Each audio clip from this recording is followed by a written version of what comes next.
Hello everyone, our today's topic is the evidences of the evolution. So the first evidence which we take is from the comparative anatomy. Comparative anatomy is the study of the internal structure of the organism कि कोई organism या कोई animal कौन से organ से मिलकर बना हुआ है, कौन से system से मिलकर बना हुआ है और वह किस तरह से function जो है वो perform कर रहे हैं. कंपैरेटिव एनाटॉमी में जब हम होमोलोगस आर्गन्स को देखते हैं तो ये हमें एवोल्यूशन का एक एविडेंस मिलते हैं. होमोलोगस आर्गन्स होते क्या हैं? तो these are the organs which have the same structure but different function, यानी स्ट्रक्चरली सिमिलर हैं बट फंक्शंस में डिफरेंट है. इस फिनोमिना को हम होमोलॉगी भी कहते हैं. एग्जांपल क्या है? Human arm, bat swing, horse leg, dolphin flipper. इन सब के अंदर नंबर ऑफ बोन्स या अरेंजमेंट ऑफ बोन्स जो है वो सेम है बट फंक्शन डिफरेंट है. Human arm is use for grasping, bat swing is used for flying, horse leg is used for running, while the dolphin flipper is used for the swimming. Second is the analogy. Analogy is opposite of the homology. Here the structure is different but the function is same. जैसे कि हम wings देखते हैं birds के, bats के, butterfly के, इन सब की स्ट्रक्चर हमें डिफरेंट नज़र आती है बट फंक्शन सबका सेम ही है, फ्लाइंग पर्पस ही है. सो ये चीज़ें हमें ये बताती हैं कि कहीं ना कहीं पर कन्वर्जेंस हुई है, कहीं पर डाइवर्जेंस हुई है, और लेकिन एवोल्यूशन ज़रूर हुई है जिससे ऑर्गेनिज्म जो है उन्होंने अपने हैबिटेट के अकॉर्डिंग, यानी इंसेस्टर सेम था लेकिन अपने हैबिटेट के अकॉर्डिंग जो है वो अपनी बॉडीज़ को अडॉप्ट कर लिया. Second evidence is fossil evidences. Fossils are the dead remains of the animals which is buried in the soil or the rocks minimum 10,000 years ago. So इनको हम fossils कहते हैं. फॉसल्स में जब हम डिफरेंट एनिमल्स के फॉसल्स देखते हैं, जैसे कि fossils of giraffe, mollusc and elephant, they all show the gradual evolution over a period of time. Fossils आप सामने जो है वो जिराफ के फॉसल्स देख रहे हैं. टॉप से बॉटम की तरफ देखें तो जियोलॉजिकल टाइम स्केल के अंदर जो जिराफ का स्केलेटन था, जो जिराफ की स्ट्रक्चर थी, वो हर टाइम पीरियड में डिफरेंट रही है लेकिन over a period of time जो है उसने ये शेप जो है वो अटेन कर ली है. इसी तरह से एलिफेंट्स को जब हम देखते हैं तो different time period geological time scale के अंदर उसकी शेप जो है वो, उसके अंदर हमें ग्रेजुअल चेंज होता हुआ और ग्रेजुअल एवोल्यूशन जो है वो होती हुई नज़र आती है. सेम इस तरह से मोलस्क के अंदर भी एवोल्यूशन नज़र आती है और आर्कियोटेरिक्स में भी. आर्कियोटेरिक्स जो है ये सबसे इम्पॉर्टेंट किस्म का फॉसल मिला है जो कि एवोल्यूशन के लिए एक बहुत ही स्ट्रॉन्ग किस्म का एविडेंस है. Archaeopteryx is a fossil bird which is discovered from the rocks in the east Germany.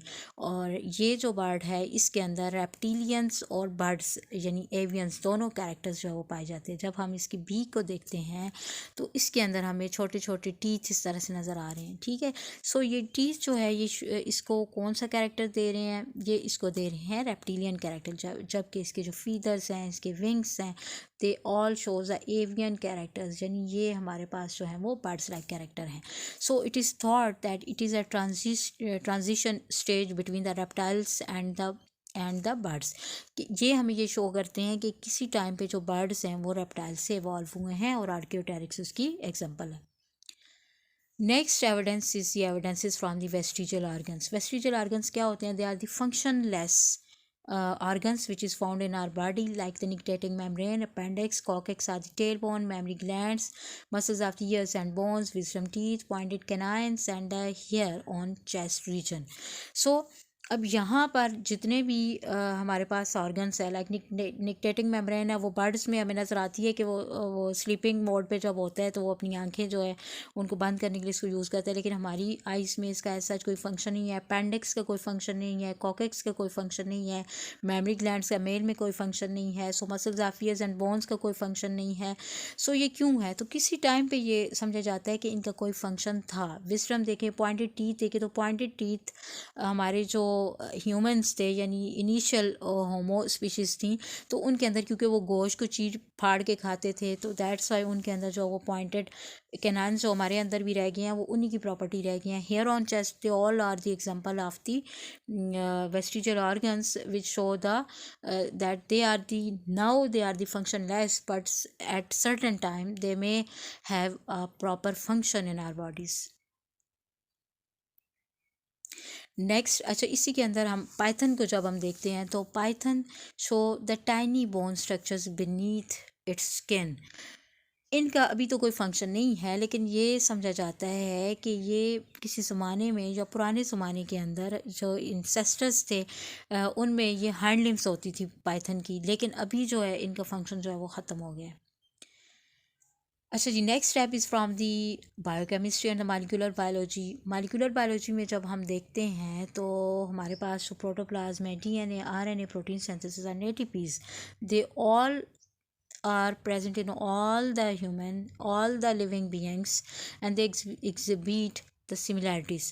Like protoplasm, which is a living part of the cell, it is found in all the animals, all the organisms. DNA और RNA भी और organism के अंदर होता है। Protein synthesis initially is identical in all the living beings. Almost all living organisms utilize the same 20 amino acids in their protein for the protein synthesis, and along with this ribosomes perform the function of protein synthesis in all the living beings. Along with this, the ATPs, which is used as energy units or in all the organism, glucose is breakdown and release the ATPs, which is used for the energy purpose in all living beings. So ये जितने भी components हैं molecular biology के या biochemistry के, ये सारे organism के अंदर सिमिलर हैं, जो ये शो करते हैं कि इनका एंसेस्टर एक ही था। दैट्स वाई इनके अंदर जितनी भी चीज़ें हैं लिविंग ऑर्गेनिज्म के अंदर, जितने भी कंपोनेंट्स हैं वो भी सेम हैं। डीएनए और आरएनए को देखें, सिमिलरिटीज़ ऑलमोस्ट ऑल ऑर्गेनिजम्स के अंदर जो हैं वो सेम ही हैं। जेनेटिक कोड सब के अंदर एक जैसे हैं और सब के अंदर एक जैसे अमाइनो एसिड्स बना रहे हैं, एक्सेप्ट फ्यू एक्सेप्शंस। सो ये भी हमारे पास एक प्रूफ है कि जो ऑर्गेनिजम्स हैं वो एक इंसेस्टर से इवॉल्व हुए हैं। इसी तरह से जो साइटोक्रोम ए है और साइटोक्रोम सी है, they are the respiratory proteins which is use in electron transport system of all the aerobic organisms, even in the remote ones such as the humans and bacteria as well. So this uniformity in the biochemical organization, which is underlies the diversity of the living organisms and points the evolutionary relationship between all the organisms. अच्छा जी, next जो हमारे पास evidence है वो है embryology से। Embryology क्या है? तो embryology is actually the study of the embryo. हम पढ़ते हैं कि जब स्पर्म एंड ओवा फ्यूज़ होते हैं और ये जाइगोट बना देते हैं, जाइगोट के अंदर डिवीजन एंड री डिवीजन होती है, जिसे मोरूला ब्लास्टूला बनता है, एंड फाइनली एम्ब्रियो जो है वो बनता है। जो इनिशियल स्टेजेस हैं वो सारे ऑर्गेनिजम्स में एक ही जैसी हैं। दैट्स वाई इसको जो बायोजेनेटिक लॉ भी है विच स्टेट्स दैट ऑन्टोजीनी रिकैप्चुलेट्स फाइलोजीनी, यानी ऑन्टोजीनी रिपीट्स फाइलोजीनी।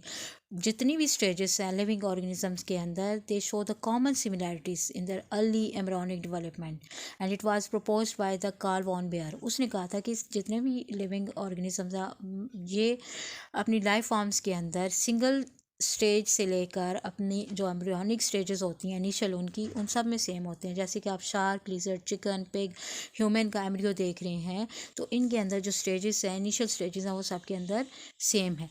ये सारे एविडेंसेस जो हैं वो एवोल्यूशन को सपोर्ट करते हैं, यानी जो फंक्शंस का डिफरेंट हो जाना, स्ट्रक्चर का सेम रहना, या स्ट्रक्चर का डिफरेंट हो जाना और फंक्शन का सेम हो जाना, सेम इसी तरह से सारे ऑर्गेनिज्म के अंदर डीएनए, आरएनए की प्रेजेंस या प्रोटोप्लाज्म की प्रेजेंस, और इसी तरह से एम्ब्रियोलॉजी के अंदर जो सिमिलरिटीज़ हैं, उसके अलावा जो वेस्टिजियल ऑर्गन से हमें एवोल्यूशन के सबूत मिलते हैं, तो वो स्ट्रॉन्ग किस्म के एविडेंसेस हैं एवोल्यूशन के, जिनको कोई भी डिनाई नहीं कर सकता। सो यहाँ पर हमारा लेक्चर जो है वो एंड होता है। अगर आपको कोई क्वेश्चन है तो आप मुझसे पूछ सकते हैं कमेंट सेक्शन के अंदर, और मेरे चैनल को सब्सक्राइब भी करें और लाइक भी करें और शेयर भी करें। Thank you. अल्लाह हाफिज़।